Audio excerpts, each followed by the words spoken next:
gaani horta anaga gabadhan intaana la aftuuban niman baa yiri gabadhan marka hore nin baa horta aniga ila soo qof nin isku sheegay anu hadalkiisa markii hore ma maqal laakiin WhatsApp-ka wuxuu iga yiri kaafiso magacayga ku dhawaaqaya gabadhaasaan maxaa la dhahaa rabna inay samxaata marka ay wuxuu yiri waxa la dhahaa waxaan nahay dawladda islaamiga ma aqaana waxay tahay wixii niman daacish la dhahaanahay gabadhaan rabna inaan siiso ilaahay amarka qof igu ciyaaro iska dhalinyarada moodayay waxaan ku iri maxaa la dhahaa kuma aqaanayaan hormud kugu dacweyne iga bax qadkaan ku iri markaas sagaal hormud u tag blog baan saaray lambar kale igu soo darsaday wuxuu dhahay soo igamaadan cararin oo iimaad marka daacish maqashay iimaad iga tagin balan waxaan ku qaado dhahay insha Allah gabadhaada inaan gacanta ku dhigno lambarkeedina waa kaasa wahaya sidii aan maxaa la dhahaa aan hadana blog maalinka gabadha talaada la qaatay isniintii uu gabadha ku soo darsaday hadana WhatsApp-ka wuxuu dhahay Xaliimo 4 sano ka hor adoo yaraan ku soo dabagalnay tarabuunkan ka soo dabalnay nila hadii diiday hooyadaana bloggeena saartay balan waxaan ku qaadanay inaan maxaa la dhahaa aan hadaad nadiidid macnaha inaan ku dafi doono ana waxaan ku iri marka soo dirsada dadkiina iska ciyaaray aniga wax u qabay sheeko normal oo ciyaalada igu sameynaya macnaha ciyaalka WhatsApp-ka dad family igu jira ama dadka asxaabta igu ciyaarayaan bas ayar wuxuu yiraahday maxaa la dhahaa dadka uma sheegno gabdhaha u soo adeegsanaa aakhirna dadkooda hadaan dafno ayaga dalcad noogu meheriya gabadhii blog bay ku qabatay ayadana subaxii anagu balaayo ma naafinayn 10 sano xamar ku noolay hadda waxbarashada ku sii dhamaysay balaayo ma naafinayn halkaan intay ka lugaysay iskuulka u lugayn jirtay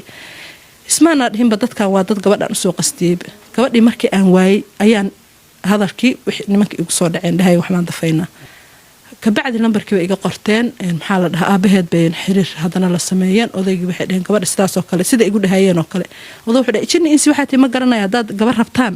guriga aad ka aftuubateen gurigoodii ku celiya kadibna ila soo xariir dadkiina ii soo dirsada ma dadkaas weyna raadinaya askaray hebelow diyaarsadeen ma rabna inaan u tagno haye ani dad ii soo dirsada ana in la xidaaye gabadhiina guriga ku cishada ama ana ii imaado kulli meel walba qof walba family iyo dad baa u jooga bal dad soo dirsada هي أنا كوجو سور علينا قم وكودميين هذا أنا مالك كحكتين قبل محل اسكو دشينيسا ورقبل أنا اسكو دشينا أديك اسكو دشينيسانة قبل محل لها إن بدأت يصدر صدوايه أما قبل يدي كان أنا بإن كدرايه بس أضيق قبل هذا قبل أيد أويسي أضيق عتكسي مقشيا حوجا سكر بقى بسكر تيابك وكعذبة ساسين التليفون ديك بعد كودن سدين ولا شيء قوي به الحليمة مركي أو ضفي ولو الإيو مارتي حزن murug aad weyn ayaan dareemay marka waxaan ku codsanaynaa in dhammaan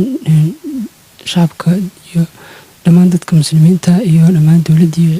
booliska in ay maartay ay noo howlgalaan oo si fiican ay noogu raadiyaan walaashay marka dhammaan cadowga haystana waxaan leeyahay waxaan ku codsanay inay noo sii deeyaan walaashay marka dhammaan booliska iyo dadka muslimiinta dhan waxaan ku codsanaynaa inay noo soo duceeyaan wixii intii kalaamkooda qofkii xataa waxba awoodin xataa inuu maartay uu noo soo duceeyo dhammaan dawladda cusub iyo madaxweynahan waxaan ka codsanaynaa inay walaashay noo howlgalaan oo si fiican ay noogu raadiyaan Xaliimo hooyo waxay ahayd gabar yar oo waxay ahayd aad xaafadda dhan waa yaqaaneen